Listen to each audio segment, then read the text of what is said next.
জুমার দিনে অনেক আমল আছে, তার মধ্যে অন্যতম কিছু গুরুত্বপূর্ণ আমল হচ্ছে বেশি থেকে বেশি রাসূলুল্লাহ সাল্লাল্লাহু আলাইহি ওয়াসাল্লামের প্রতি দরুদ পাঠ করা। নবী করিম সাল্লাল্লাহু আলাইহি ওয়াসাল্লাম বলেছেন, কেউ যদি তার প্রতি একবার দরুদ পাঠ করে আল্লাহ রাব্বুল আলামিন তার প্রতি 10 বার রহম করবেন। তার আমল নামায় 10টা নেকি লেখা হবে, 10টা গুনাহকে মাফ করে দেওয়া হবে, তার মর্যাদা 10 গুণ বাড়িয়ে দেওয়া হবে। নবী সাল্লাল্লাহু আলাইহি ওয়াসাল্লাম এটাও বলেছেন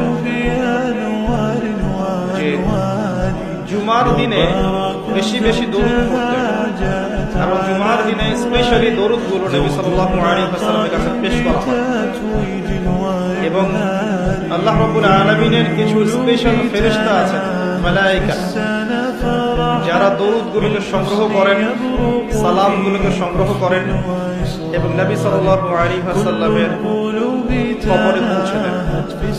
তিনি এগুলো উত্তর দিয়ে থাকেন।